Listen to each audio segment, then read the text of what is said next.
que nem vejo em minha frente nada que me dê prazer. Sinto cada vez mais longe a felicidade, vendo em minha mocidade tanto sonho perecer.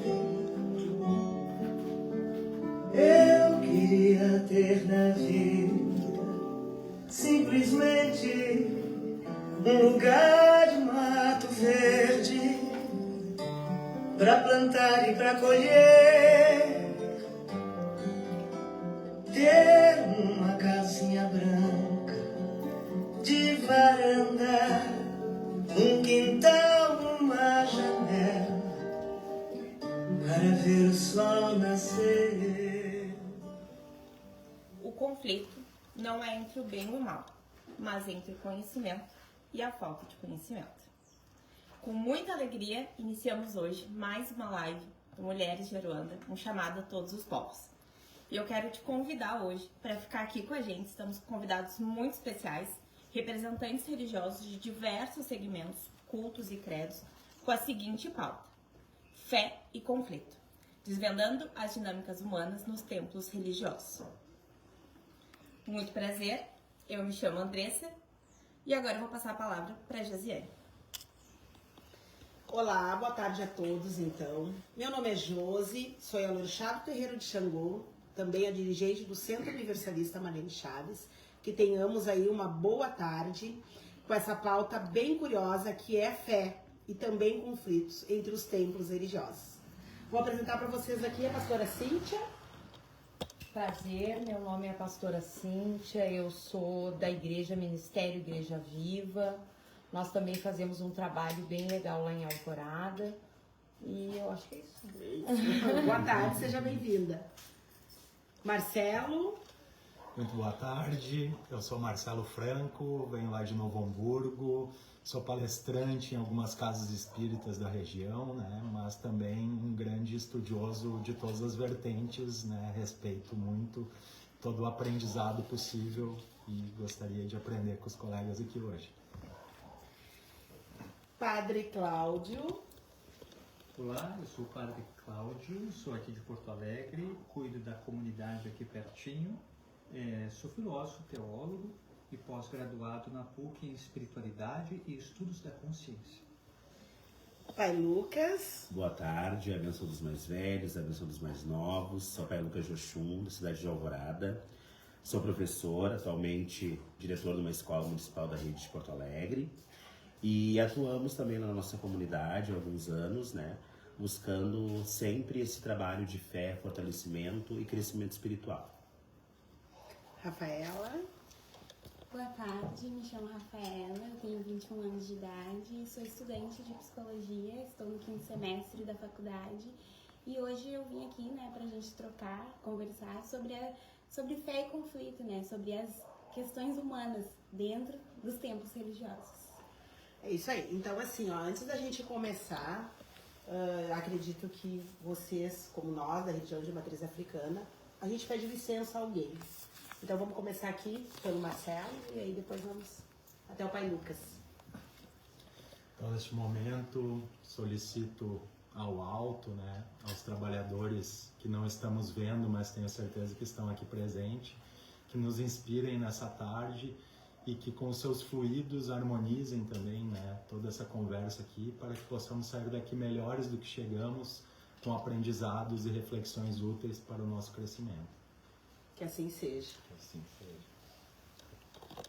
Eu peço que a presença de Jesus Cristo fique no nosso meio, né, que nós venhamos estar cada vez mais unidos e aprendendo a cada dia uns com os outros, porque eu acredito que é isso. Que assim seja. Padre Cláudio. Nós pedimos aqui, com muita humildade, o olhar, a proteção do divino, do sagrado, que são vários apelidos, e ele atende por todos. Então, que de fato esse sagrado esteja conosco, nos conduzindo e nos amparando. Amém. Amém. Pedindo então a licença da nossa ancestralidade, né? Rogo aos orixás que possamos estar sempre nesses espaços de fala, né? E que a nossa fé possa nos fazer cada vez melhores e que possamos, né, dar as mãos e sermos mais humanos. Que assim seja.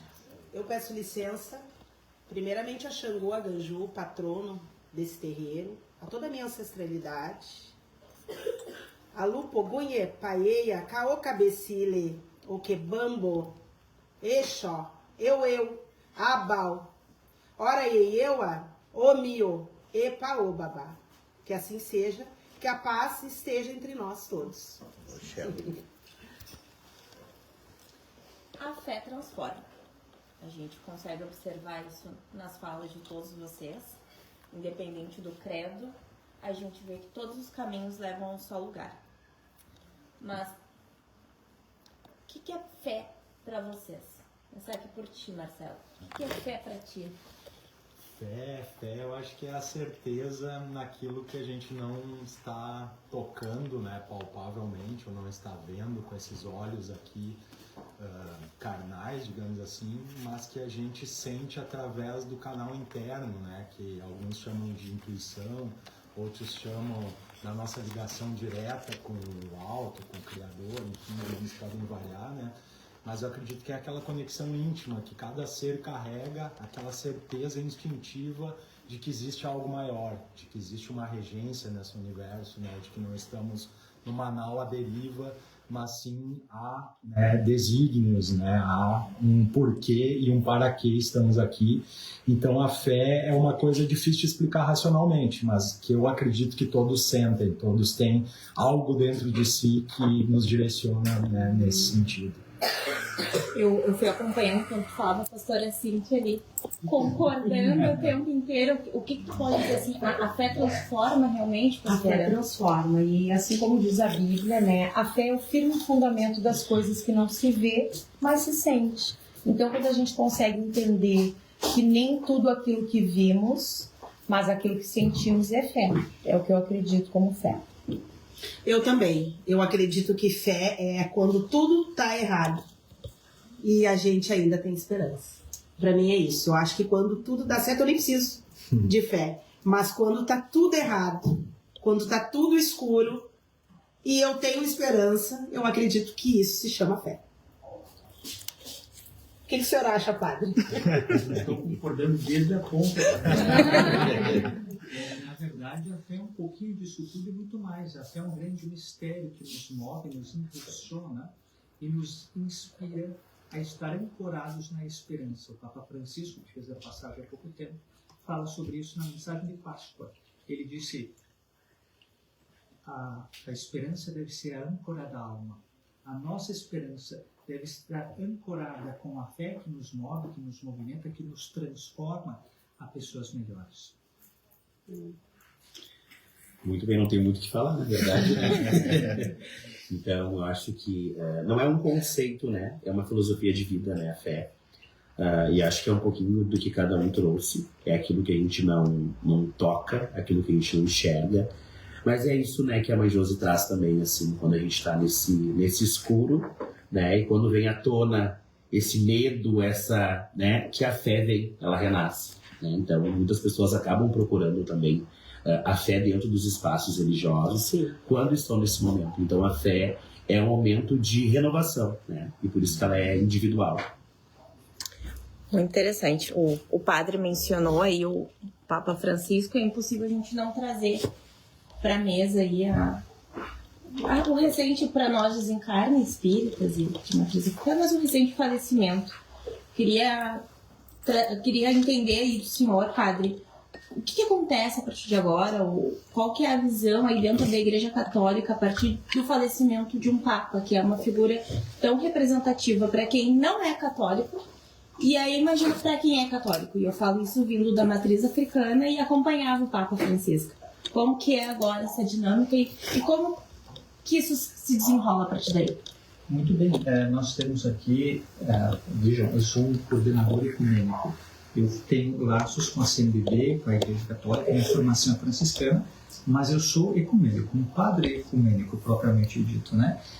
E basicamente, respondendo a tua pergunta, o Papa Francisco, ele não é um líder religioso, uma inspiração somente da Igreja Católica ou cristã. Quando a gente se torna uma pessoa pública, um líder religioso, a gente acabamos sendo pessoas para a humanidade, para as pessoas. E o Papa Francisco é uma referência de simplicidade, de humildade. Ele escolheu o carisma de São Francisco de Assis. E agora a Igreja Católica vive a série vacante, onde a Igreja fica sem a sua cadeira principal, a cadeira de Pedro, que agora vai ficar por 9 dias em oração. E a partir do dia 5 de maio vai começar o conclave. São 225 cardeais, destes 135 podem votar e destes 112 estão lá pela primeira vez. Então, o Espírito Santo pode nos surpreender. E como que ficam agora as relações, as pessoas, os fiéis, os sentimentos, as sensações, o que o senhor consegue se já consegue observar algum tipo de mudança? Eu lhe pergunto porque aqui temos dois dirigentes espirituais de matriz africana. Quando se perde, se falece, desencarna alguém de referência dentro de uma casa religiosa, se abala o contexto no geral, até que se tenha uma nova estrutura, até que se passe o tempo do luto e a gente entenda quais serão os próximos passos daquele dirigente. Quem está abaixo ali se sente fragilizado. O senhor consegue notar alguma diferença já entre os fiéis? Como que é isso, as dinâmicas humanas diante disso? Olha, é muito fácil entender o grau de carinho e de relevância a partir do funeral de alguém. E vindo do Papa Francisco, que quebrou algumas vertentes há mais de 100 anos, o último Papa, acho que foi Leão, que foi sepultado fora dos muros do Vaticano, ele nos mostra e nos convida justamente a um Papa muito ao contato com o povo. Então, se percebe muito, eu, pelo menos, percebo como um fiel, como qualquer outro, o quão importante ele trouxe uma caminhada junto com a atualidade. Ele não pegou somente aspectos teológicos de uma vivência mais antiga, mais tradicional, e a gente respeita quem é tradicional, quem é conservador, quem é mais liberal, e o Papa Francisco nos trouxe essa vertente mais humana, de fé caminhando com o amor, né? Praticamente, o Papa Francisco nos fala, quase impossível eu, por exemplo, pegar uma criança de 6 anos no meu compasso, na minha estrutura física, e levar ela até a parada do ônibus. Se eu levar ela com a minha estrutura, eu vou ferir essa criança. Ela vai chegar machucada até a parada do ônibus, porque ela não consegue ter a caminhada, ela não tem a minha estrutura. Então, o que acontece? O líder religioso, não somente o Papa Francisco, que nos inspira, mas nós todos, caminhar muitas vezes no compasso daquela pessoa que está pedindo o nosso suporte. E através do compasso dela, no passo desta pessoa, a gente consegue levar ela até o destino. O Papa Francisco é uma grande inspiração. Perfeita colocação. E pegando esse gancho, Padre Cláudio, Pai Lucas, como que é essa mesma dinâmica dentro da casa religiosa? De pegar alguém, pegando esse exemplo aí da criança de 6 anos, de pegar um filho que está iniciando com aquele filho que já está há mais tempo e conseguir conciliar ali esses possíveis conflitos que podem acontecer e acontecem, né? A gente sabe como que é isso daí para ti, como que tu lida com isso, como que essas dinâmicas se desenvolvem? Assim, dentro da nossa religiosidade, dentro do nosso terreiro, nós nos guiamos por Ifá, né? No primeiro momento, então, Ifá, né, que é o nosso oráculo, né? Então, a partir do oráculo, a gente segue o caminho com aquele filho que está chegando na nossa casa. Depois daí tem as questões que são espirituais para a religião e tem as questões pessoais, né? Então, nos pega nas questões pessoais, eu acho, né? Nos pega nos conflitos. Nos conflitos, né? Então, porque fé todo mundo tem, né? E aí é que tá, a gente precisa, né? Eu me considero um babalorixá jovem, né? Mas como a gente já falou antes, eu acho que é um pouquinho da vocação, acho que vem a vocação, acho que vem esse chamado e a gente tem a opção de seguir ou não muitas vezes. Nem todos estão, né, para isso. Mas o que eu acredito? Eu acredito que a gente precisa ouvir, né? Eu sou muito papum, como a gente diria, né? Bateu, valeu.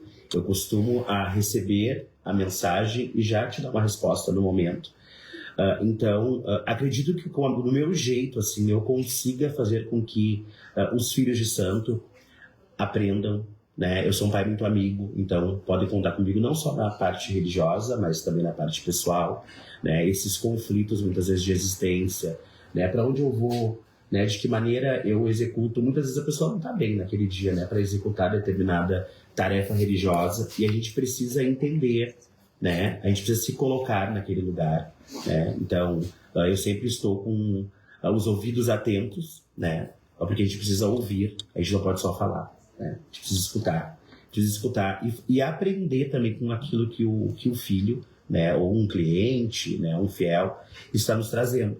Então, os conflitos são muitos, né? Mas eu acredito que nós temos que estar sempre atentos, né? Para não só querer que a pessoa execute aquilo que a gente traz como uma prática religiosa, mas também que a gente possa entender aquele momento que a pessoa está vivendo. Então, muitas vezes, dentro do conflito, eu não estou bem para tal atividade. E a gente precisa se colocar nesse lugar e entender essa pessoa que nos procura. Mãe Josi, senhora é orixá, dirigente, lida com pessoas de todas as crenças, de todas as idades, de todos os entendimentos. O que a senhora observa de conflitos no terreiro, conflitos no centro? Existem conflitos em comum ou são conflitos totalmente diferentes? O que a senhora entende e vê de dinâmicas acontecendo aí, tanto no terreiro quanto no centro espírita?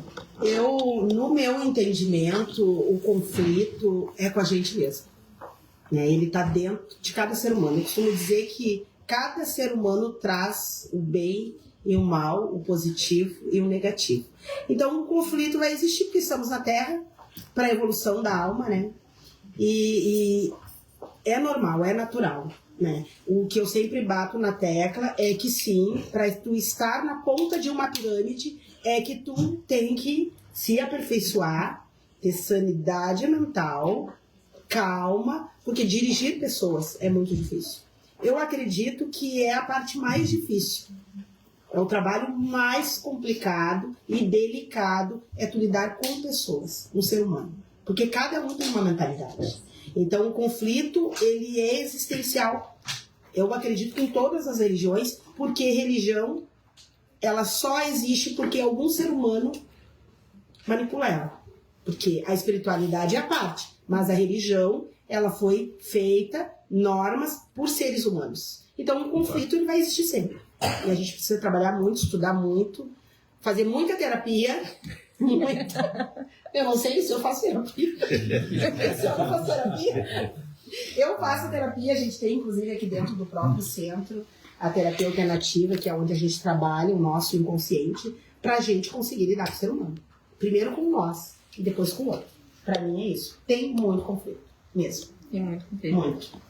Marcelo, é difícil, e eu acho que é quase impossível de falar de fé sem falar de religião, né? E tu é palestrante, tu é espírita, estudioso. Poderia trazer aqui pra gente aí o conceito de religião, o que é a religião? Uhum. Então, no caso do espiritismo, ele se coloca um pouco diferente, né? Porque ele trabalha 3 pilares simultaneamente, né? Que são a fé, a ciência e a filosofia, né? A fé lê-se religião, né? Então, religião, filosofia e ciência. O que eu acho muito interessante, né? Porque, por exemplo, Kardec, que iniciou o espiritismo, ele sempre falou muito de que tem a fé, mas não uma fé cega. Tem uma fé raciocinada, tem uma fé inteligente, né? Então se fala que a gente precisa desenvolver os 2 aspectos, que é o sentir, mas também o pensar, né? E aí a religião, ela entra nesse aspecto, como eu falei lá no início, da conexão com o alto, né? Aquilo que extrapola a parte racional, que a parte racional ficaria na filosofia e na ciência, né? E que sim, é importante tu ter esse discernimento, né? Tu te aperfeiçoar, tu estudar, enfim, tu não acreditar na primeira verdade, né?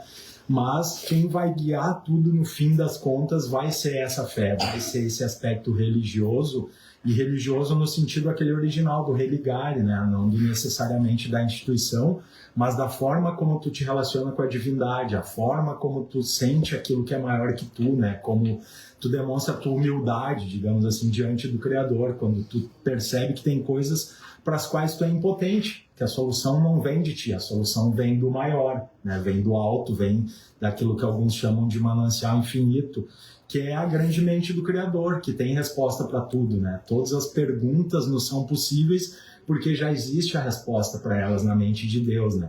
Então eu não sou exatamente um espírita, eu bebo muito na fonte de Kardec, mas também estou aberto para as outras filosofias, gosto muito das questões orientais, né? Budismo, confucionismo, até Khalil Gibran, que para mim é um grande poeta, também foi um grande pregador. Gosto muito da Seishonoe, por exemplo, né? E gosto também, conheço pouco, confesso, mas tenho muita admiração pela matriz africana, né? Por essa questão principalmente ligada às grandes forças da natureza, né? Que traz.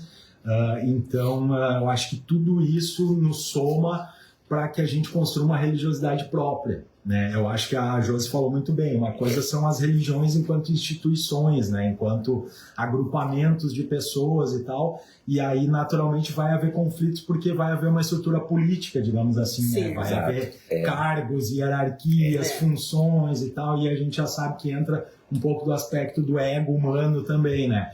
Mas a religiosidade em si, eu acho que ela é, de novo, esse canal interno. É aquilo que me coloca, né, em contato direto com o que é a grande força do universo, com o que é Deus, né?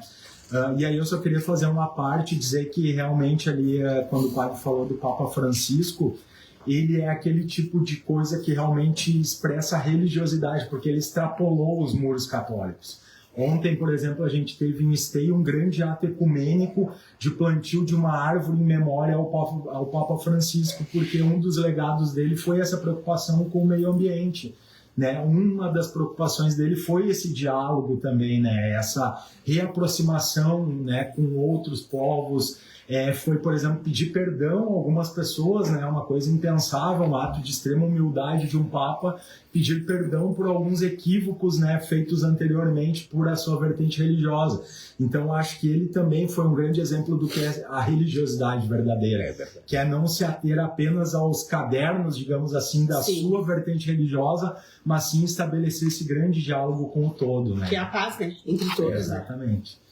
Então, para não roubar muito do tempo, aí a gente já fala bastante. Legal, bem esclarecedor, né? Eu costumo dizer que o espiritismo, porque também sou espírita, né? Sou uma estudante do espiritismo. O espiritismo, ele não é religião, né? Ele é raciocínio, né? Ele é raciocínio. Então, eu sou da religião de matriz africana e sou espiritualista, né? Sou universalista. Na verdade, estou muito feliz porque hoje, dentro da egrégora, dentro do terreiro do Pai Xangô, nós estamos com o universalismo representado entre todos nós. E é isso. Para quem tem dúvida, quando eu falo muito de universalismo, inclusive já ouvi alguém dizer, muitas pessoas, essa mulher tá louca, não existe, universalismo existe. Universalismo é isso aqui, ó. A união universal de todas as religiões, crenças e credos. É mais ou menos isso. E isso é universalismo. Deixa eu ler aqui o pessoal que tá participando na live aqui com a gente. Dá um oizinho aqui para Laura Machado, Léo Silveira, Luciano Oliveira, a Lueci Rocha diz assim: fé, acreditar no invisível e não palpável, é sentir no coração. Fábio Chaves coloca: respeito entre as religiões, que coisa linda. A Daniela Chaves tá aqui com a gente, a Kelly Dutra, Fernando Chaves, Kelly Prates, Franciele, Cláudia, Lisiane. Márcio de Lima coloca assim aqui pra gente. Deixa eu abrir aqui. Ixi. Pessoal, quem tá acompanhando de casa, quiser mandar a sua pergunta, quiser compartilhar o seu pensamento, fazer colocações aqui com a gente, fica bem à vontade, que a gente vai lendo aqui enquanto os debates vão acontecendo. Conseguiu ver o Márcio aí? Consegui abrir. Fé é sinônimo de sacrifício, conflito, mas acima de tudo, renovação. A fé precisa constantemente de renovação para que o sacrifício e o conflito seja apenas uma etapa superada. A fé, para mim, é combustível. É isso aí. Que lindo. Fé é o que a gente não vê, né? Fé é quando bate enchente, como bateu agora, meses atrás. e foi por água abaixo igreja, terreiro, supermercado, delegacia, e a gente tem que se segurar uns nos outros para todo mundo não morrer afogado. Para não sumir o Rio Grande do Sul. Entendeu? Isso é fé. É verdade. E aí a gente entra num outro assunto que não adianta briga. Porque a hora que o barco balançar e afundar, eu vou ter que segurar na mão do padre, eu querendo ou não. E ele vai ter que segurar na minha, e vamos todo mundo, a pastora. É sobre isso. Exato. E essa live, esse bate-papo, é pra gente trazer a expansão de consciência, né? Que fé é quando o barco tá afundando e a gente é obrigado a segurar uns outros. Então não adianta brigar. Não adianta. Inclusive ontem nós tivemos aí uma intolerância religiosa, não da religião evangélica, mas de algumas pessoas que dirigem essa religião, né, contra a nossa religião. E eu gostaria de ouvir da pastora Cíntia como é que a senhora vê isso, né? Porque eu, na verdade, quando tem alguns religiosos da matriz africana que fazem coisas que não está na minha mão, porque o que está na minha mão é o meu terreiro. O meu terreiro está na minha mão. O que não está na minha mão, eu fico extremamente chateada. Eu fico realmente envergonhada, né? Porque ninguém vai dizer que é a Mãe Josi, mas é a religião de matriz africana. Como é que é pra ti isso? Bom, é algo que a gente acaba pensando que é bem como tu está dizendo, nem todo o evangelho ele tem essa intolerância, né? E se tem uma coisa que eu prego muito dentro da minha igreja é isso. Porque o próprio Jesus, ele disse, né? O nosso seguimento é Jesus Cristo, que é o maior exemplo para nós, né? Que somos evangélicos, é Cristo Jesus. Então, uma das coisas que Jesus nos ensinou é ama a Deus sobre todas as coisas e ao teu próximo como a ti mesmo. Então, tudo aquilo que eu não gostaria que fizessem contra mim, eu não vou fazer contra meu irmão. Né? Um certo dia Jesus vinha passando e de repente os fariseus pararam Jesus e disseram para ele: o que fazemos com as leis de Moisés? E Jesus diz: eu vou fazer uma síntese em duas: ama a Deus sobre todas as coisas e o teu próximo como a ti mesmo. Então, diferente disso, é tudo, menos a igreja evangélica. É isso, por favor. Estamos com a pastora Cíntia aqui. Estou extremamente feliz e realmente gostaria que esses evangélicos pudessem entender. Inclusive, eu indico vocês aí na igreja da pastora, para vocês entenderem. Porque é tudo diferente, né, do que a gente acredita, de que Deus Nosso Senhor, Jesus Cristo, enfim, Pai Oxalá, né, fala que agride o outro. Então, é tudo menos isso. Eu não consigo entender. Eu realmente fico chocada. Chocada. Pastora Cíntia, qual local em Alvorada é a igreja? É na Tobias Barreto, no bairro Maringá. Ah, perfeito. E eu até mesmo agora, com a história toda da enchente, uma das coisas que nós fizemos com muito apreço, que se é algo que eu prego lá dentro da minha instituição, é que a gente precisa ter essa consciência de um ajudar o outro. Porque senão não existe religião. Religião é religar. Então, se eu não souber religar, além do Altíssimo, a gente tem que estar ligado em um só. Porque somos um só.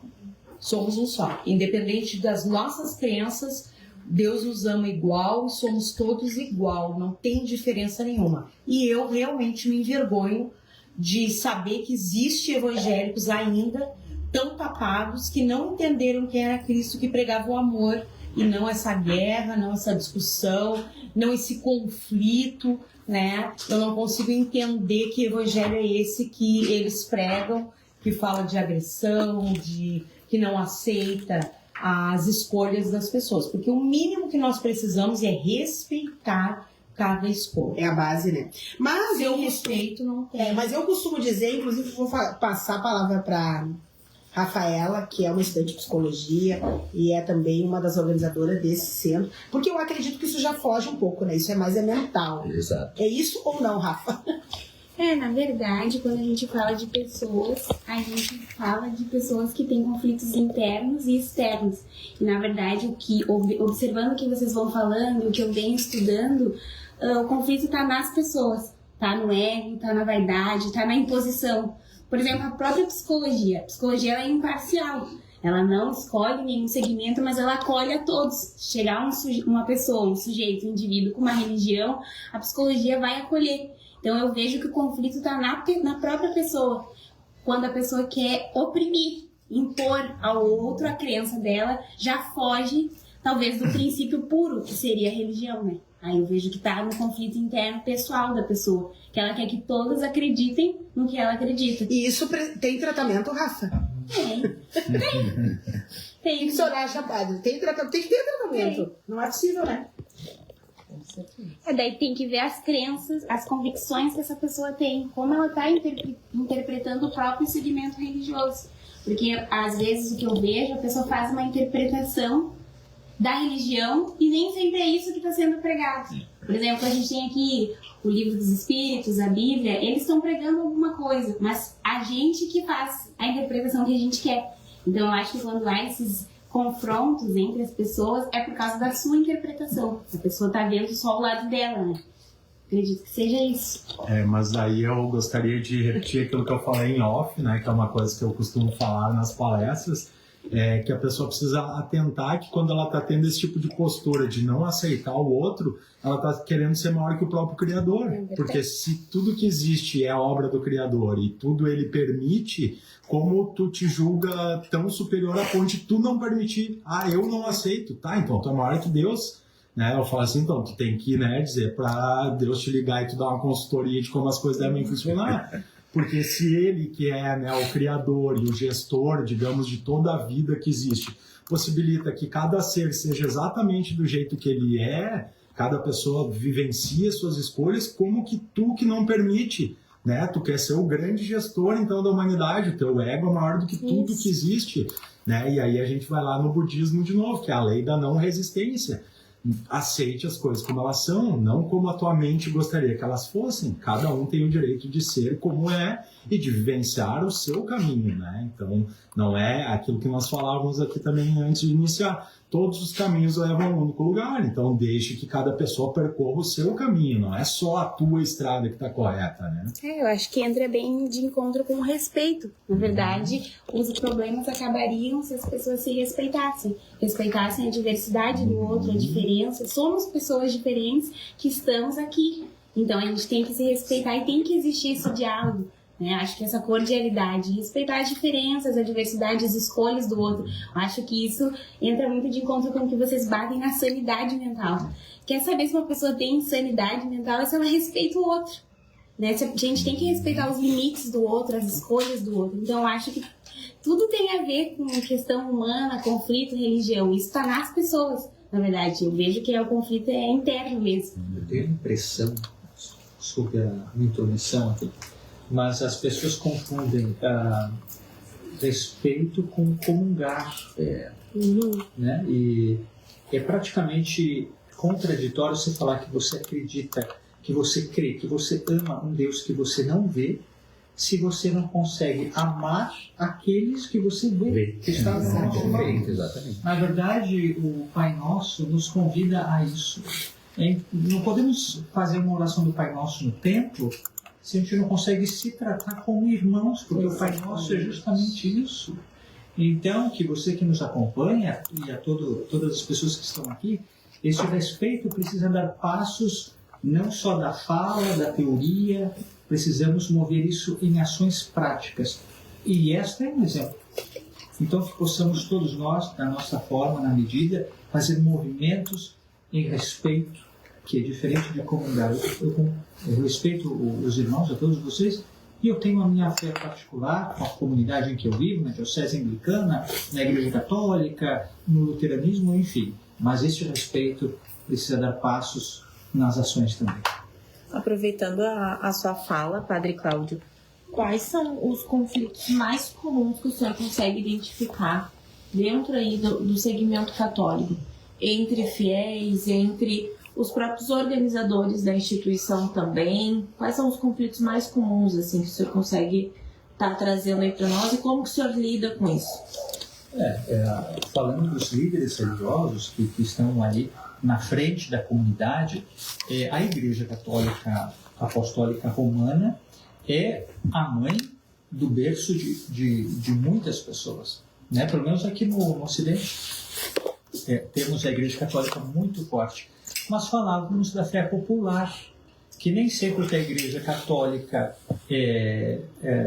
dá o seu aval, o seu ok, as pessoas deixam Padre Reus. Há quantos anos Padre Reus ou Padre Reus? Há quantos anos a fé popular das pessoas que vão lá no público, que vão lá no santuário, que fazem as orações, mas a Igreja Católica ainda não se pronunciou sobre isso, isso está há muitos anos. Então, assim, percebo que a liderança religiosa, principalmente de algumas vertentes mais fortes economicamente, mas, claro, são exceções, podem ter um impacto muito grande quando não conseguem fazer uma abertura como esta, por exemplo. E as pessoas tendem a fazer interpretações da sua maneira. Quando eu não explico algo, eu dou margem para que as pessoas interpretem da forma delas, né? É como carregar, como a sombra que nos acompanha. Se eu estou perto da luz ou não, eu sei que uma sombra está comigo. Então eu preciso deixar tudo muito claro e transparente para que as pessoas consigam fazer um movimento do diálogo interreligioso, do ecumenismo e deste respeito plural. E aí a gente vai entrar naquilo que eu sempre falo nas minhas palestras, né? Estudem. Por favor, estudem. Porque para te dar ponta numa pirâmide, para te pregar uma religião, tu tem que entender do que essa religião está falando. Né? Estudem, se tratem, para depois vocês ir lá e pregar alguma fé. Porque é um absurdo, porque estão plantando guerra, né? Já chega a política aí que separa os homens, né? E a religião, ela vem com isso muito aquecido. Então, a gente tem que tomar muito cuidado, é por isso a gente sempre traz alguém da medicina junto, porque isso é caso para médico, costumo dizer, né? Onde faltou respeito, não tem como seguir.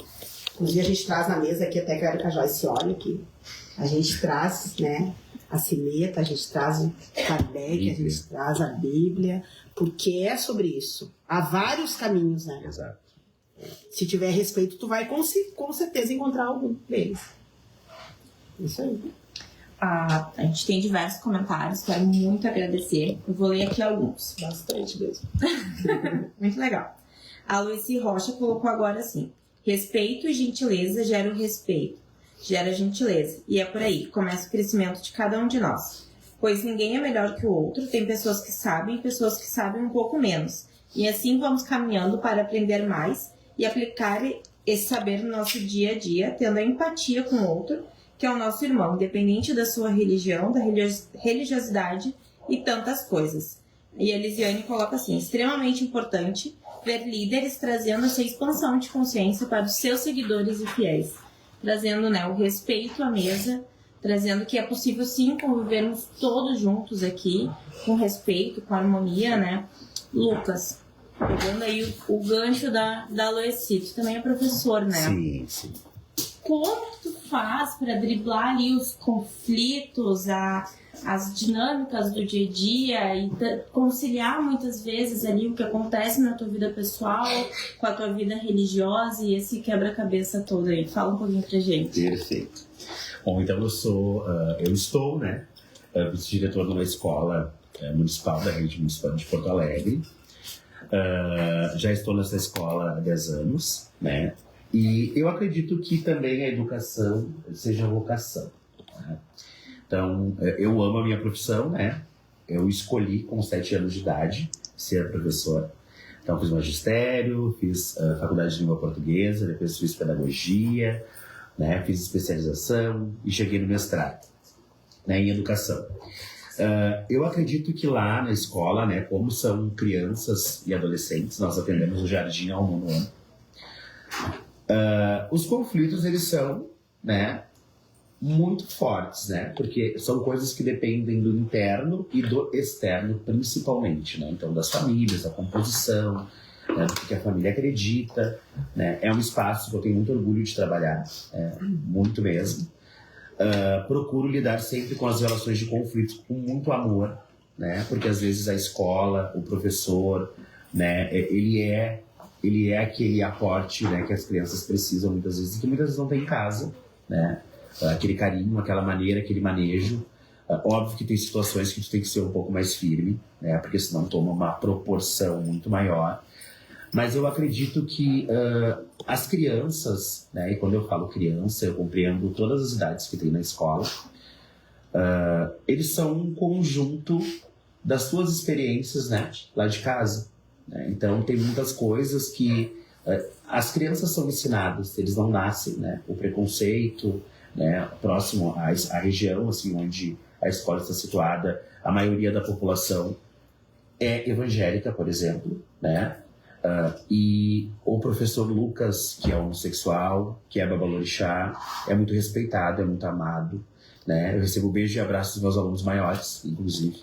A gente tem uma relação muito próxima com a comunidade, né? Então, o que torna mais fácil resolver, assim, esses conflitos, né? E o conflito do abuso, o conflito da falta do pai, da falta da mãe, do pai que está preso, né? De eu não ter o que comer.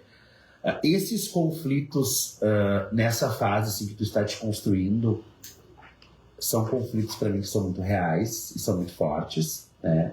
E daí entra a saúde mental, né? Que se nós não tivermos também professor, não tiver saúde mental, para lidar com esse aluno, daqui a pouco tu perde, assim, né? Um pouco. Né? E acredito que na minha construção, né? Não só como um babalorixá, mas a minha construção como pessoa, né? Eu sou filho da vila, que nem eu digo, né? Me criei numa vila, moro até hoje na vila. Tenho esse olhar, né? Do que é não ter, né, uma comida, do que é, às vezes, não ter, assim, o pai e a mãe naquele tempo de sentar e conversar, porque precisam trabalhar para trazer o pão de cada dia para dentro de casa. Eu acho que toda essa construção faz eu ter um pouquinho mais de facilidade para resolver esse conflito, né? E eu acredito muito no meu orixá. Eu acho que o meu orixá me ajuda muito nisso, né? Eu sou filho de Oxum, né? Então Oxum e crianças têm uma ligação muito forte, né? Então eu tenho muita facilidade para lidar com crianças, né? Porque eu acredito muito nesse amor, né? E acredito que a minha espiritualidade, né, ajude nesse processo de conseguir ajudar, de conseguir ouvir, né, de dar algum caminho, né? A gente dá algum caminho para essa criança. É tanta coisa já oferecida, né? Exato. Então, assim, muitas vezes tem coisas que eles dividem comigo, né?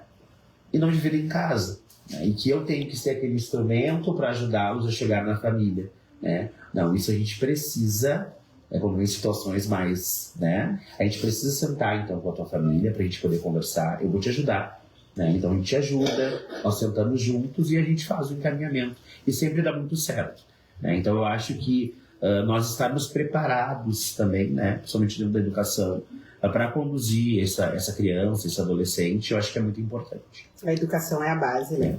Deixa eu dar boa tarde lá para Cristiele Fraga. A Cristiele é da minha tribo.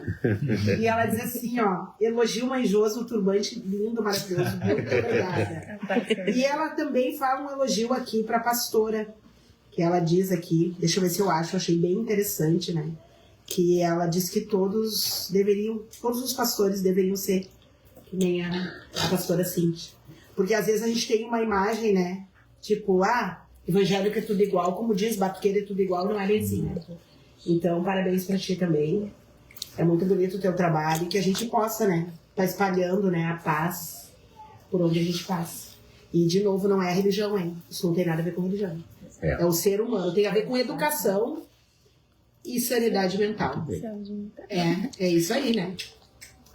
Mas tem esse tipo de problema da generalização, né? Que, por exemplo, o espiritismo ele sofre muito à medida que aparece um médium picareta, né? Um pseudo-médium que faz mau uso, às vezes, né? Dessa nomenclatura. E aí todo o espiritismo paga a conta por causa disso, né? Então tem que separar muito, né? Até como a gente sabe, dentro da questão dessa vertente religiosa existem N subdivisões, né? Tem várias nomenclaturas. Não dá para generalizar. Mas isso, né, a gente se resolve, né, Marcelo? Com a expansão de consciência e um estudo. Porque se tu tem um pouco de clareza, tu vai entender que não é a religião. As pessoas. É as pessoas. E nós passamos por isso muito, é a base, né? Nós passamos por isso muito, né, Manjosi? Dentro né, dos povos tradicionais de matriz africana, de modo geral, há muita generalização, né? Quando um faz, né, todos são. Né? Então, muitas vezes, quando tu fala em vergonha, a gente se sente envergonhado. Eu me sinto envergonhado. Eu também, muitas vezes, me sinto envergonhado. E daí não quer dizer assim, mais velho, mais novo, porque dentro da nossa religião ainda tem isso, né? Muitas vezes, somos mais novos. Né? E nem sempre, né? A gente vê de diversas idades, né? Em diversos tempos, as pessoas usando, né, da religião de uma maneira que não é legal e acaba, né, sobrecarregando a todos. E é da mesma medida que tu estava falando, a gente também já teve essa experiência uma liderança forte, né, na presidência, que realmente instigava aos cristãos levar o evangelho para um lado que não condiz com tudo aquilo que a palavra nos ensina, né? Porque realmente foi o que a gente... Né? Então o exemplo ele arrasta, né? Mas a atitude muda tudo. É importante lembrar que o líder religioso, ele é humano acima de tudo. Sim. Ele tem as suas fraquezas, as suas limitações. Eu costumo dizer que líder religioso normalmente é como um avião. Quando está lá em cima, não é notícia. Agora, quando ele cai, vira uma notícia. Tem isso na Igreja Católica também? Católica. Não é? Que na nossa tem bastante. Porque a nossa, olha, tu vai ali, toma o teu milho, faz tudo certinho, tu errou. Exatamente. É bem assim. Ou acharam que... Então não é um privilégio, eu gosto do Não é. batuqueiro. E como é que é pra vocês aqui estar dentro de um terreiro de batuque? Como é que é, pastora Cíntia? Para mim é diferente, porque o importante para mim são as relações humanas. O resto, cada um é respeitar a religião de cada um, assim como vocês, cada um na sua crença seria muito bem recebido lá dentro do templo. Eu poderia entrar no templo de turbante na cabeça? Poderia entrar no templo de turbante na cabeça. Sabe que nós, na religião de matriz africana, quando a gente faz as obrigações, eu vou falar por mim, tá? A gente ainda faz passeio aqui. E uma vez eu passei por uma cena dentro da igreja católica, na igreja do Rosário, que simplesmente o padre nos colocou pra fora. Sim. Ele não deixou a gente entrar, porque a gente ia entrar na igreja, enfim, né? Pede a bênção lá, né? E isso me marcou muito, eu era pequena, né? E me marcou muito, assim. E aí eu fiquei pensando, né? Tu imagina a pastora e o padre, o espírita não, porque eu sou um pouco espírita também. Mas entrar aqui e eu sei que não vou entrar. Entendeu? Então... Mas isso me marcou muito, assim, sabe? Porque a gente fez o nosso culto, né? A gente fez as nossas obrigações e a gente vai até a igreja católica, na igreja do Rosário, porque aquela igreja tem as mãos da ancestralidade, né? Os porões, enfim, as paredes, e a gente vai lá por este motivo. E a gente foi colocado pra fora da igreja. É que antes eu não tinha expansão de consciência suficiente, nem era espírita, então, e era muito pequena, mas isso foi uma coisa que me marcou, né? Bastante, assim. Por isso que eu te pergunto se eu tenho curiosidade pra saber, né? Se eu poderia entrar de turbante na cabeça. Com certeza. Tu sabe que nós temos um rapaz que ele era da política lá, que a gente se conheceu lá na casa dele. A Juliana. Tá. E ela, eventualmente, ela tá na minha igreja, é muito bem recebida e com todo o respeito. Ela fala muito bem, né? Na verdade, ela que indicou. Ah, perfeito. Agora eu linkei o nome. E eu tenho outra curiosidade. Nós já nos conhecemos. Eu tenho outra curiosidade, né? Que é que nem eu digo, né? Falar, todo mundo fala, mas a gente tem que perguntar para quem é da coisa. Na igreja evangélica e até mesmo dentro da igreja católica, é permitido ou não é o homossexual? O que acontece? É uma questão de respeito, né? Porque o que eu acredito é que aquilo que nós cremos, que eu creio, porque é claro, eu não posso falar por todas as igrejas, até porque até mesmo num debate como esse, dentro da minha crença, eu tenho certeza que por muitos líderes eu seria criticado de estar aqui. Pois é. Né? Eu posso até dizer para vocês que dentro do evangelho, em um lugar onde eu habito, eu sou uma das pastoras que sou menos convidada para estar em meio aos pastores. Imagina. Existe um sindicato de pastor no qual eu não faço parte, porque eu ando no meio daqueles que para eles não são dignos de estar.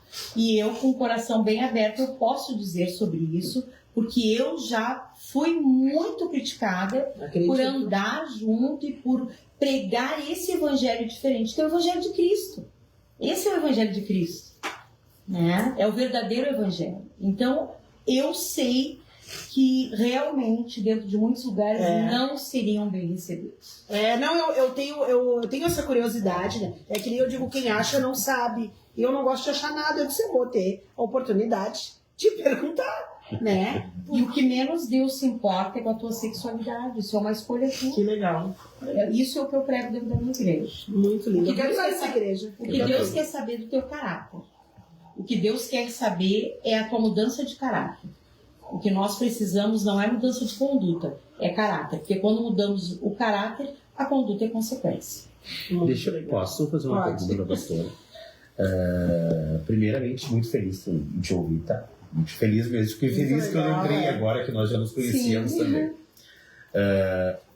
Tu acredita que a figura mulher, né? Porque para nós, dentro da religião da matriz africana, a mulher, ela tem um papel muito importante em função das nossas iabás, né? Então as mulheres são respeitadas, as mulheres são a maioria, né?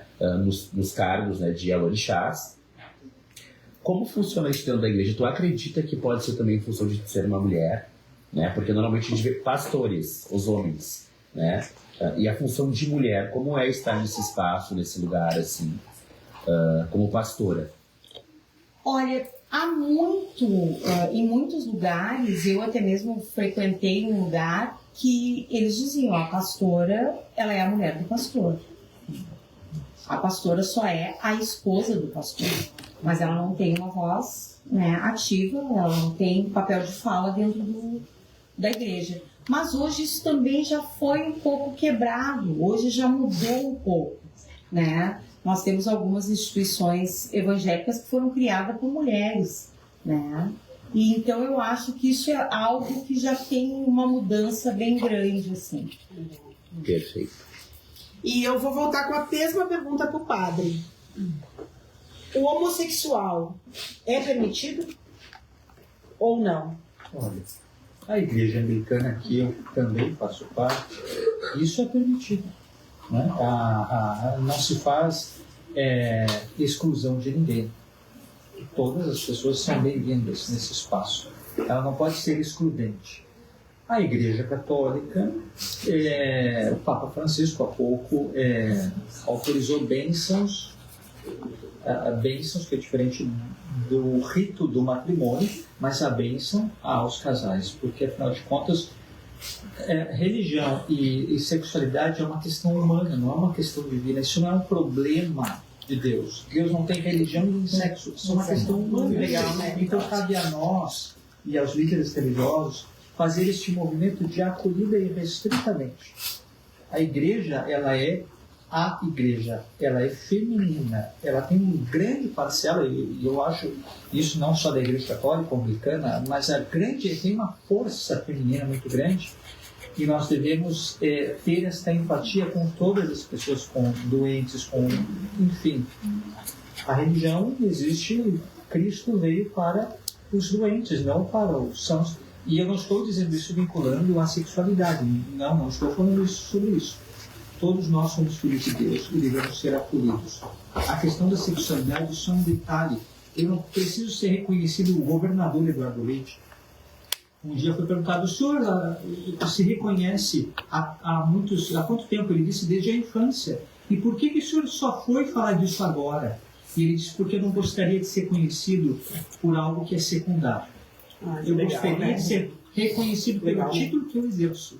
E, na verdade, as pessoas têm que ser reconhecidas não por isso, só um detalhe que é particular daquela pessoa. Se ela quer tornar isso a público, muito bem, mas a igreja ela não pode fazer essa diferença e essa distinção. Se for na igreja anglicana que eu estiver lá, muito bem, vou dar a bênção. Se estiver na igreja católica, ou estiver na rua, onde estiver, nós devemos acolher. A religiosidade ela precisa estar atrelada ao amor, que não tem prejuízo ou preconceito. Isso é uma questão humana. Muito legal, ó. Fica claro, eu costumo dizer, não achem. Quem acha, não sabe. Viu só? A gente acha muito, né? Então, eu acho que tem que ser esclarecido.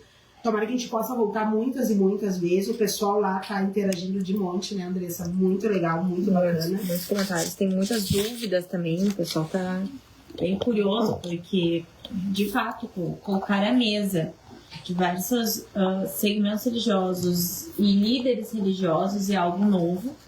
E aqui a gente tem uma cultura de trazer o respeito e a curiosidade ela acompanha, né? É inevitável. É inevitável. E a gente sabe que ser dirigente espiritual é servir a Deus, um criador, é liderar, zelar, cuidar, dar um caminho, caminhar junto, né? E eu queria entender, assim, é uma missão, é um dom, é uma escolha? Como que é, assim, pra vocês? Eu vou começar aqui com a pastora Cíntia, e aí a gente vai passando, depois eu volto aqui contigo, Marcelo. Bom, eu acredito que é uma escolha, né? O que eu acredito que não é um dom, né? É uma escolha, é onde te identifica melhor, né? Conforme eu me identifiquei dentro do Evangelho, né? Assim como cada um aqui se identificou no lugar pelos quais se sente mais acolhido. Eu acredito que é isso, não acredito que seja um dom, algo. Se tornar líder foi algo que aconteceu. Foi isso. Eu acredito que eu fui escolhida. Eu acredito que eu, em nome da espiritualidade, porque eu sou somente um instrumento, eu acredito que tudo vem de lá. Fui preparada para isso e sim, o livre-arbítrio é nosso. Eu aceitei este lugar, mas eu não acho que a gente escolhe. Eu discordo um pouquinho da pastora. Eu acho que nós somos escolhidos. E assim dizia a mãe Neida, minha Yalorixá, que hoje está do outro lado da cortina, né? Não é quem quer. Não é para quem quer. Não. É para quem foi escolhido e aí vai ser trabalhado e aprimorado para te cumprir aquela missão. Eu não acredito que é para quem quer, de verdade. Não acredito. Deus não escolhe os capacitados. Ele capacita aqueles que ele escolhe. Então, eu acredito que estar na liderança religiosa é uma estrada de livre-arbítrio. Deus capacita o escolhido e o escolhido tem a liberdade de querer abraçar esta causa ou não. E ele não fere na nossa liberdade. Nós falávamos isso antes da live, né? Schopenhauer, que é um filósofo, fala sobre isso. Da liberdade como um jogo de cartas. E Deus é o mal, né, que dá as cartas. Você pode pegar cartas muito ruins e você pode ganhar o jogo. Você pode pegar cartas ótimas, você pode perder o jogo. Deus não fere na nossa liberdade, mesmo que esteja conosco nesta mesa. Muito legal. Vou começar dizendo que a pastora Cíntia foi escolhida. Eu também acho que ela foi escolhida. Que ela é uma pessoa maravilhosa. Eu acredito também que nós somos escolhidos e somos lapidados, né? Sim. Para que possamos, então, seguir o sacerdócio, né? Porque não é algo tão fácil, né? A gente precisa, então, encaminhar, a gente precisa ajudar. Então, a gente vai se lapidando e acredito que o estudo, né, o conhecimento daquilo que a gente traz, não é um conhecimento único, né? A gente tem que ter esse conhecimento com essa expansão de consciência. Mas eu acredito que seja, assim, nem vocação, mas eu acredito que seja a escolha, né? E nós, que somos de matriz africana, a gente tem a questão da ancestralidade. Então, a ancestralidade, ela nos traz até aqui, né? Então, acredito que todos que estamos aqui, todos nós, na verdade, somos escolhidos, inclusive para esse momento, né? Então, nada acontece, né, por acaso, né? Tudo tem dia e horário. E não cai uma folha, exato, né? E eu tenho uma pergunta para fazer. Eu acredito na imortalidade da alma. E para o senhor, como é que é isso? O senhor acredita? Tem um padre francês que fala: nós não somos seres humanos vivenciando uma experiência espiritual, nós somos seres espirituais vivenciando aqui uma experiência humana. Nós somos seres de lá, somos peregrinos, forasteiros, viandantes neste mundo, e um dia estaremos num grande mistério. Deus tem muitas moradas. Se lá tem uma colônia, se lá é um reino. Acho que o padre é da minha tribo também. Maravilhoso! É muito legal. E para a senhora? Eu acredito exatamente isso que o padre está dizendo. Porque, na verdade, aqui é uma passagem, né? A gente está aqui de passagem. Aqui são 80, 90, né? No máximo 100 anos, mas tem uma vida muito maior lá onde Deus preparou para todos nós. a uma morada permanente, a uma eternidade. Sim, que legal. Pro espírito eu vou perguntar só pra perguntar, né? Não, na verdade eu gostaria de voltar aos 2 temas anteriores que não chegaram a mim, né? Então volta aí. Questão da homossexualidade. De novo, cara, se tu tá querendo julgar a sexualidade do irmão, tu quer ser maior que Deus. Se Deus permite o amor universal entre os iguais, entre todos, né? Se, digamos assim, o dono do jogo libera, tu que não quer liberar, pô, te põe no teu lugar, né? Cuida da tua sexualidade, deixa o outro escolher. O amor é lindo em qualquer manifestação. Se tu tá manifestando o bem para o outro, qual o problema nisso? Não tem nem nexo, né, para mim, essa questão. E aquilo que tu ia perguntado de eu estar aqui no terreiro, né? Eu esqueci de falar, talvez no início, mas eu venho do jornalismo, né? Eu fui jornalista por mais de 20 anos, agora estou voltando a exercer de novo em função dos meus projetos. E o lindo do jornalismo é isso, é que é quase a vida de um ator, ele te permite tu ter N vivências, né? Então, assim, o jornalismo ele também é um bom caminho para derreter os preconceitos, porque ele te coloca em N situações. Se tu trabalha num veículo, tu não escolhe a pauta do dia, tu vai ter que ir num terreiro, vai ter que ir numa igreja, vai ter que... e tal, e eu acho isso magnífico porque justamente para o jornalista, às vezes as pessoas mostram aquilo que outros não teriam acesso, então eu vou poder ver os bastidores do terreiro, vou poder ver os bastidores de uma igreja evangélica, vou poder ver os bastidores de qualquer lugar, né? Então, inclusive uma vez eu fiz uma matéria, isso quando eu estava no jornal, que foi visitar 8 ou 9 vertentes religiosas para ver o sentido da Páscoa para cada uma. Então isso já te ensina muito, né? Vai te botando. E aquilo que eu falei, eu tenho uma grande simpatia pelas vertentes afros também, mas como eu sou branquinho demais, não tive muito acesso. Então, para mim, é uma oportunidade de aprendizado muito gratificante. Tá vendo a Andressa aí? Andressa de Oiá. E aí? Então, mas né, lá na minha região não é tão comum, assim, não tem muitos terreiros. Mas sempre é uma coisa que eu tive muita curiosidade em aprender mais, né? Tenho muita vontade, então para mim é uma experiência muito enriquecedora, uma honra estar aqui, sem dúvida. E eu já deixo o convite aberto que tu pode vir estudar no meu terreiro. Aberto, então, deixa tu adentrar. E já vamos avisar pro pessoal que aqui vai acontecer, que aqui vai acontecer um maravilhoso sarau griot, né? Teremos um sarau griot ainda neste ano, já ficam todos convidados, né? Mas essa questão também, mais a última agora então, né? No espiritismo é um pouco diferente porque a gente não tem hierarquias, né? No caso, não tem muito esse líder muito claro. Tanto que, assim, existe uma FEB, que é uma federação que conglomera as casas, mas nem todas as casas participam. Não é uma coisa obrigatória, não tem um grande líder como o Papa, não tem, digamos assim, um líder que unifica tudo. Não, cada casa tem as suas nuances e tal, tanto que a maioria dos lugares nem chama de palestrante, mas sim de expositor. Na verdade, o teu papel lá é como eu, por exemplo, que sou um nerd, né, que adoro ler e tal, que estudo, por exemplo, iniciei o estudo na doutrina aos 18, já estou com 45, né?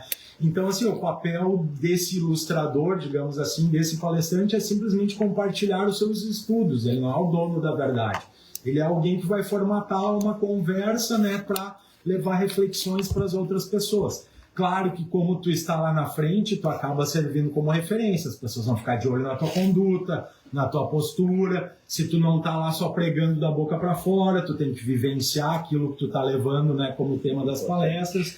Então, acho que nesse sentido ele é muito bom. Só que a gente fala dentro do espiritismo que assim, não é privilégio nenhum tu tá lá na frente. Não pensa que tu é o bonzão. Tu é o mais endividado, tu tá tendo uma oportunidade, tanto que a gente brinca quando eu acabo uma palestra, destaquei mais uma folhinha aqui da minha duplicata da fatura, né, que está sendo paga. Então, nada mais é a oportunidade de tu te melhorar através do serviço ao próximo, né? E aí, nessa questão de se tu escolhe ou escolhido, eu acho que são as duas coisas, né? Porque Deus também não coloca ninguém compulsoriamente em nenhum lugar. Sim. Mas sim, acredito muito nisso. Tu ganha, mas tu ganha as ferramentas, tu é preparado. Só que na nossa visão espírita, tu tem uma vida anterior, tu tem uma passagem lá no plano espiritual, onde tu vai traçar um plano de voo, digamos assim, para a tua próxima passagem aqui na Terra. Então já está meio que combinado lá de que tu vem para, né, fazer determinadas coisas. Eu, por exemplo, desde os 4 anos de idade eu fui alfabetizado em casa pelo meu pai. Eu leio, faço palavra cruzada e tal desde os 6 anos de idade. Então toda a minha trajetória veio me talhando como comunicador. né? Eu fiz catequese católica e tal. Adivinha quem é que ia ler lá na frente? Era eu. Então não importa o lugar onde eu esteja, eu vou ser aquele que vai comunicar, porque todas as minhas aptidões, elas vieram se forjando para isso. Eu escrevo bem, eu falo bem, eu leio bem. Então, assim, eu vim para ser um comunicador. Na vertente que fosse, talvez eu pudesse ser um pastor se eu tivesse, né, em outra vertente. Né? Talvez eu estivesse no lugar do Lucas, se eu estivesse numa vertente africana, entende? Então, em algum lugar, a espiritualidade ia me colocar para desempenhar mais ou menos a mesma tarefa. Só que calhou, né, como diz os lusitanos, calhou de eu ir parar no espiritismo. Isso vem, né, Marcelo, assim, vem com a gente, né? Isso. Eu sempre mexo, né? Eu sempre fui representante de turma, né? Eu sempre. Então a vida vai meio que te conduzindo para o lugar que tu também combinou de vir exercer aquela tarefa, né? A gente tem uma pergunta ali na plateia. Vanessa, por gentileza. Boa tarde. Eu queria fazer uma pergunta ao padre, aí Cláudio. Queria perguntar para o padre como é que o senhor faz hoje para trazer o jovem para dentro da Igreja Católica. Eu, por exemplo, vivi 36 anos dentro da Igreja Católica com a minha mãe e hoje eu sou filha de Santa Mãe Jô. Hoje eu estou na religião afro e mesmo assim eu continuo ainda assistindo algumas coisas da Igreja Católica. E algumas vezes a gente esteve na missa e eu vi pouca participação do jovem quanto era na minha época. Não sei se era porque naquela época a gente era meio obrigado aí. E acabava gostando. E essas vezes que eu tive na missa, eu vi pouco jovem. Como que o senhor faz hoje para trazer o jovem de volta para a Igreja Católica? Só ressaltando, a minha formação é franciscana, sou ecumênico, pertenço a uma igreja anglicana, posso falar da Igreja Católica e de outras, não tem problema. Mas assim, a Igreja Católica, e não só a Igreja Católica, eu acho que todas as igrejas precisam encontrar formas para se reinventar. Né? A Igreja Católica é o berço de muitos de nós. A Igreja Católica romana, o Papa Francisco e de tantos outros. E somos convidados, a liderança religiosa, que a Igreja está dividida. A Igreja Católica, agora, o conclave se aproxima e tem quem é extremamente liberal e quem é extremamente conservador. E aí, talvez o conclave eleja alguém mais moderado, alguém meio termo, porque o extremismo preocupa muito hoje, né? Se fala muito, eu sou formado em teologia, fiz 3 meses de curso na internet, e aí a gente tem que cuidar quando a igreja fala, temos que estudar, mas estudar de fato, se debruçar profundamente sobre isso e reinterpretar o que está escrito, não levar o pé da letra, porque o Antigo Testamento fala sobre julgar uma criança que desobedece o pai, tem que ser apedrejada até a morte. E lá também fala da homossexualidade. A gente precisa atualizar o que está ali para nossa. Aquilo foi feito numa cultura, num tempo. Por que Deus não se apresentou no Brasil em 2025? Por que ele escolheu aquele período? Por que ele pediu consentimento de Maria, que naquela cultura, aos 15 anos, a mulher, quando ela começa a ser moça, na sua menstruação, ela é apta para o casamento. Se a gente for arrastar da cultura para cá, mas Deus é pedófilo? 15 anos? Não, a gente precisa ter uma reinterpretação das coisas e falar isso de forma clara. A Sagrada Família é totalmente atípica. Jesus tem uma mãe que, para a Igreja Católica e outras tantas, é virgem. José é o padrasto de Jesus. Jesus tem 2 pais. Ou seja, a família atípica, Jesus nos mostra, não só Jesus, Buda e todos os outros líderes religiosos nos falam sobre reinterpretação. Então a gente precisa tomar esse cuidado, e só respondendo a pergunta que eu vou fugindo, eu abro muitas janelas e não fecho muitas, mas é justamente isso, os jovens, nós precisamos falar com a linguagem do jovem, uma palavra acessível, que traga exemplos do dia a dia, para que isso se torne mais próximo e não trazer somente contextos teológicos, filosóficos e botar isso goela abaixo nas pessoas. A gente precisa falar a linguagem do povo, como o povo entende, de forma simples e clara. Então, espero ter respondido.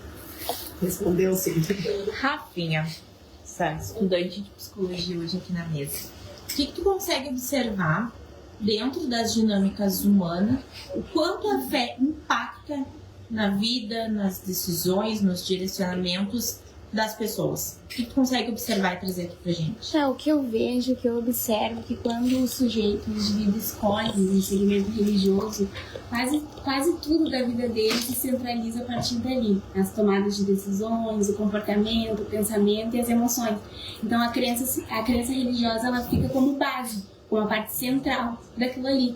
E vai modelando todas as interpretações que a pessoa faz da vida, a relação com o outro, as escolhas. Então eu vejo isso, que a crença religiosa, quando alguém tem, interfere diretamente em tudo, na concepção daquela pessoa. O jeito que ela vai se colocar com o outro, o jeito que ela vai se colocar no mundo, tá ligado àquela crença religiosa. E aí eu ressalto também a importância da gente ter cuidado com isso. É bom, claro, tem um lado positivo, as crenças religiosas elas servem como apoio, como equilíbrio emocional, mas também tem a questão negativa, que acho que o padre pode nos trazer, por exemplo, de reinterpretar as coisas. Porque se a gente ficar rígido num conceito, isso pode trazer sofrimento para aqueles que estão chegando. E aí pode haver vamos dizer, esse conflito. É um conflito humano, né? Às vezes a pessoa tem um pensamento e uma ideia, e aí o jeito que ela faz a interpretação não é bem aceito. E aí a pessoa entra naquela balança, né? Entre as suas escolhas e o que a religião prega. E aí, Rafinha, que eu acho que entra as pontas das pirâmides. Fazer a interpretação daquele culto. Esse é o papel dos dirigentes espirituais. Interpretar o texto. E por isso, de novo, se tratem. Façam tratamentos. Porque se tu não interpretar de forma correta, que o correto é tudo aquilo que tu não machuca o outro, né? Que tu não... Exatamente. Então, tu tem que levar pro amor, pra harmonia, pra paz. Tem que tomar muito cuidado. As pontas das pirâmides. É uma coisa que eu observo, conversando com vocês, que são pontas, representam uma ponta de um segmento religioso. Vocês exercem um papel de grande influência a quem está como seguidor de vocês. Então é de suma importância que os líderes religiosos tenham essa consciência do papel que eles ocupam na sociedade e como eles são formadores de opinião. Então é bem o que a minha mãe falou. O líder religioso, ele tem que ter consciência do que ele está passando e também saber os seus limites, as suas fraquezas, buscar um equilíbrio, buscar ajuda psicológica e muitas vezes buscar ajuda fora daquele segmento para poder continuar. E mais uma coisa que eu sempre digo nas minhas lives, eu não vou deixar de falar aqui: qual é o teu lugar? Eu costumo dizer que pra gente ser respeitado, a gente tem que se dar o respeito, né? E eu não sei se, falando de Viamão, da intolerância que aconteceu ontem, se foram líderes. Eu não sei se foram líderes. Foram a ponta da pirâmide. Mas, com certeza, esses indivíduos pertencem a alguma egrégora. Então, que as pontas destas pirâmides se coloquem, né? Porque eu, por exemplo, se falando de Alorixá, do terreiro de Xangô que sou, eu não permito nem que meus filhos ataque alguém na internet. Eu concordo. Eu não permito. Se não é para te ajudar, somar, mantenha-se na insignificância. Eu simplesmente não permito. Ah, eu tenho esse direito? Tenho, porque vai falar em nome da minha egrégora, né? E eu acho que é essa consciência que as pontas das pirâmides têm que ter. Porque é para isso que existe ponta, não é? Se eu estiver errada, por favor, me corrija. Não, correto. Corretíssimo. É pra e isso quando que aparece existe o ponta. nome, não é a pessoa, Não. né? Vai ser a congregação tal, vai ser a igreja Exatamente. tal, vai ser o terreiro tal. Então, o nome que aparece, né, no nosso caso, é filho da mãe Josi. Exatamente. É filho do pai Lucas. Então, acho que é bem isso. Eu sei que a gente consegue fazer só o que está na nossa mão e que até ali, que somos dirigentes espirituais. Mas o momento que tu vai falar em nome de Xangô, por exemplo, lá na rua, atacando o outro ou deixando uma imagem errônea, tá em mim, tá na minha mão. Tanto que dentro da religião de matriz africana tá aí o pai Lucas e todos os meus irmãos religiosos que nós permitimos. A gente entrega a liberação. Ó, estou te entregando. Então eu tenho todo o direito de dizer até aqui, né? E é isso que precisa ter entre todas as religiões, né? Eu acho que é isso aí. Então, sim, de novo, é a ponta das pirâmides. É por aí. Aí acho que o padre vai concordar comigo, ele gosta também de filosofia, né? Tem um filósofo, talvez não lembro agora o nome, talvez o padre lembre, que sempre dizia, né, que a tua fala só seja usada quando ela for mais útil que o teu silêncio. É verdade. Né? Então não fale para atacar os outros, fale para somar, contribuir de alguma forma. Né? Wittgenstein. Aquilo que não se consegue ser dito deve ser silenciado, talvez. Pelo menos alguns, talvez outro tenha dito algo parecido, mas se fala sobre isso, sobre o silêncio. E aqui muito é dado, muito será cobrado. A pastora também sabe, e nós todos, né? Justamente, não vamos responder somente por nós, mas pelas ovelhas que nós conseguimos resgatar e aquelas que nós desgarramos. E aí cabe ao religioso, ao líder religioso, essa incumbência por aquilo que lhe foi confiado, já que ele resolveu assumir essa liderança por N motivos, pela ação divina do Espírito Santo e também pelo seu propósito nesse grande desafio. Então, essa responsabilidade é para todos nós e para vocês que nos acompanham. Responsabilidade, é isso aí. Muito, muito interessante. E quando, para a pastora Cíntia, quando acontece um conflito interpessoal, a gente comentou aqui no início ali com o pai Lucas, lá dentro da sua igreja, da sua congregação, como que a senhora lida com isso? Como que a senhora faz para administrar? Porque, mais uma vez, né, é uma mulher, a representatividade disso dentro da matriz africana já é algo que a gente respeita, mas a gente sabe que nos outros locais ainda é algo a ser muito conquistado, e a senhora com certeza conquistou. Mas como que a senhora faz para lidar quando acontece algum conflito, quando algum irmão ou alguém vem a faltar com respeito, vem a fazer algum ato de intolerância, ou quaisquer que sejam os atos aí que a senhora não concorde e vai puxar assim, não tá legal isso aí, vamos conversar. Como que a senhora faz isso? Uma das coisas que eu prego muito lá dentro da minha igreja é que se a gente não aprender com aquele que Deus nos deu como exemplo, que é Cristo Jesus, não cabe tu estar naquele lugar. Então tu está no lugar errado. Então tu tem que te encontrar primeiro para poder resolver. E uma das coisas que eu digo muito lá é que o apóstolo Paulo, ele nos ensina, ainda que eu fale a linguagem dos anjos e dos homens, se eu não tiver amor, eu nada serei. Eu serei como um sino que bate e não faz barulho. Entendeu? Então, se eu estiver dentro pregando algo para alguém e aquela pessoa não está captando tudo aquilo que eu quero ensinar, então eu convido que se retire, já que vai botar à prova tudo aquilo que foi dito dentro do altar, dentro da igreja, porque não tem fundamento, que não está entendendo nada e não está querendo somar, está querendo sim só denegrir a imagem da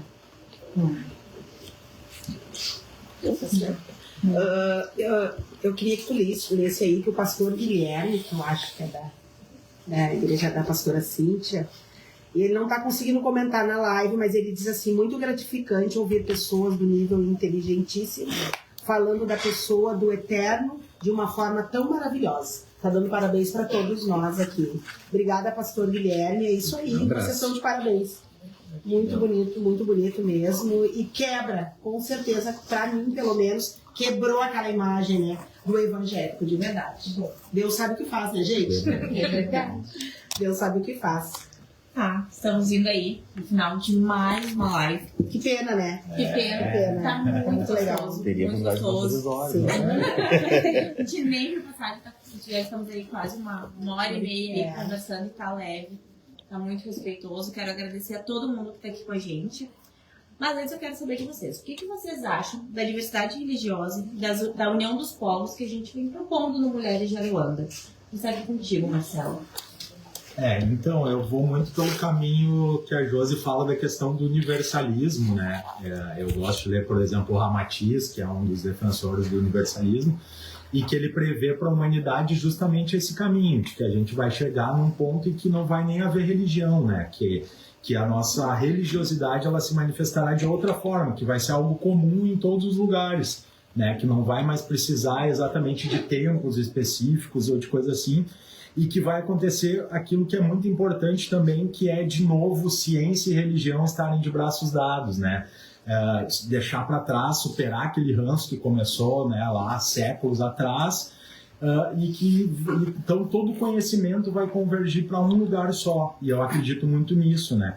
Só que eu acredito também assim que Deus largou aqui na Terra a turma mista, né? A espiritualidade fala que na verdade isso aqui é um sanatório para pessoas com problemas emocionais. Então todos nós que estamos aqui nessa escola do Planetinha Azul viemos para curar nossas emoções, justamente para curar como a gente lida com os fatos e com as pessoas, né? E quando a gente tiver avançado um pouco mais nisso, na autocura, no autoconhecimento, finalmente o diálogo ele vai ser possível entre todos, porque a gente vai entender, né, essas nuances e de que justamente a riqueza da criação de Deus é a diversidade.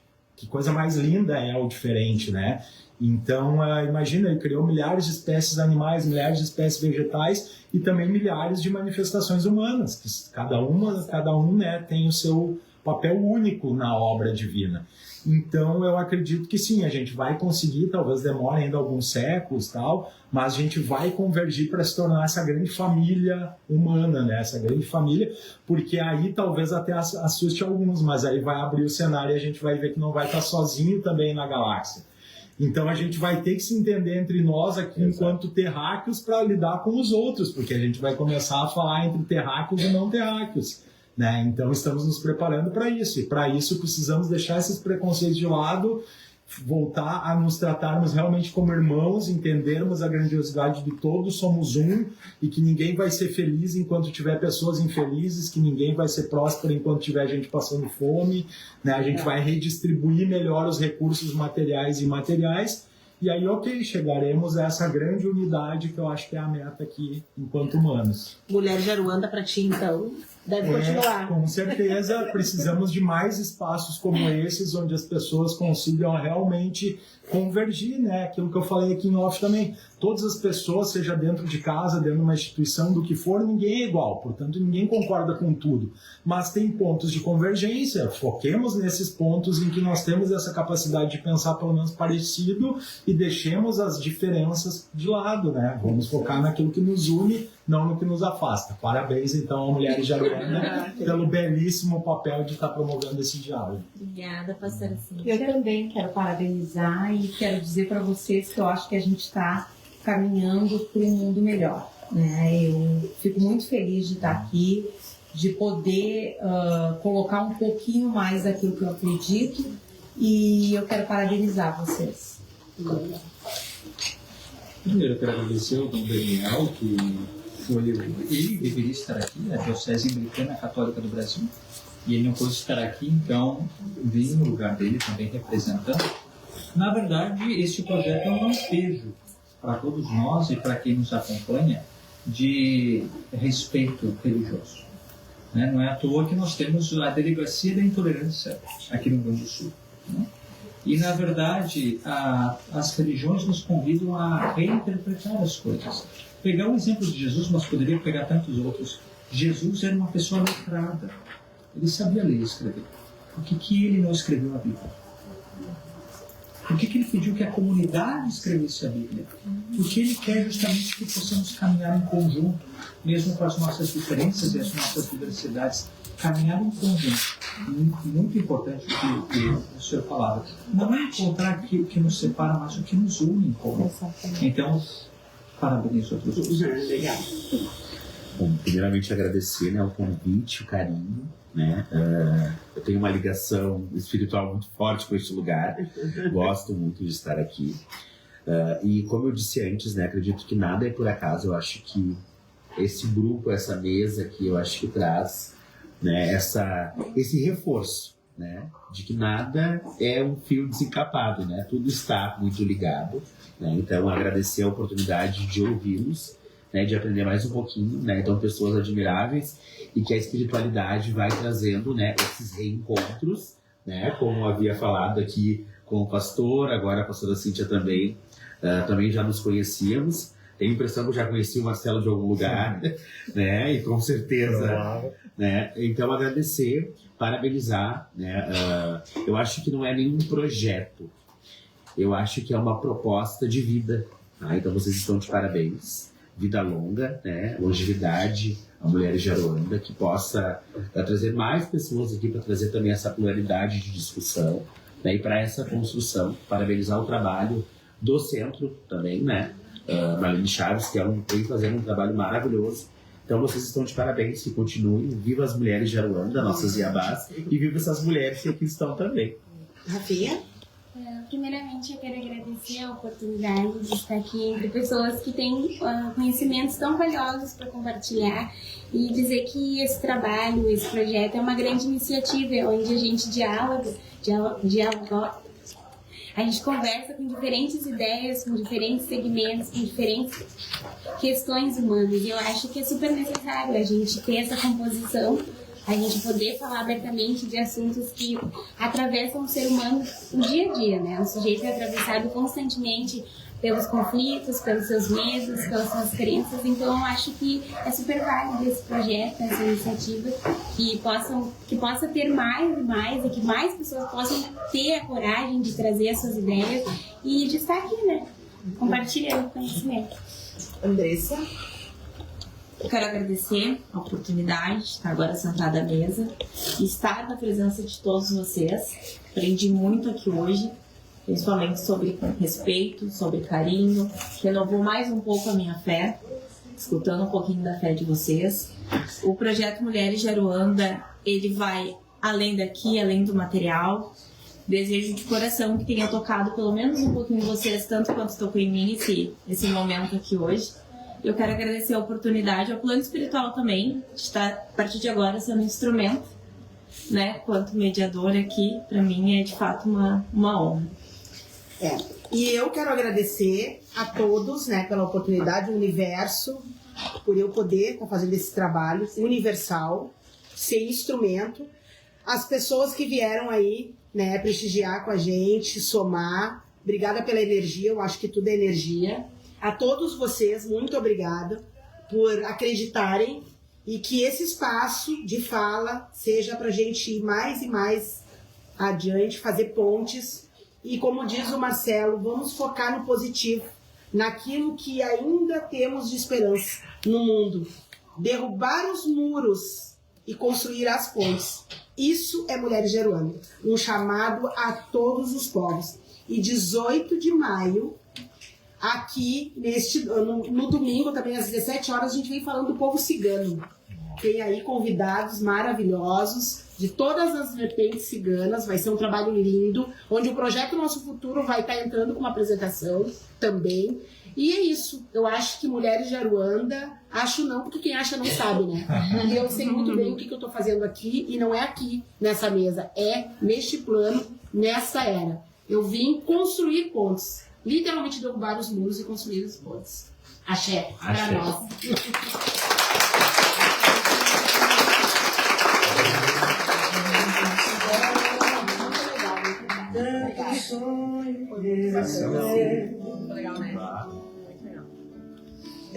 Por mais programas assim.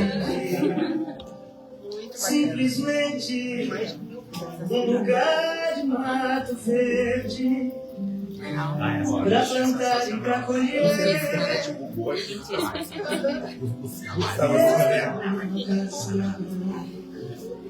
De varanda, um quintal, uma janela, para ver o sol nascer. Mas no fim, do que é uma ponte de conexão entre todo mundo.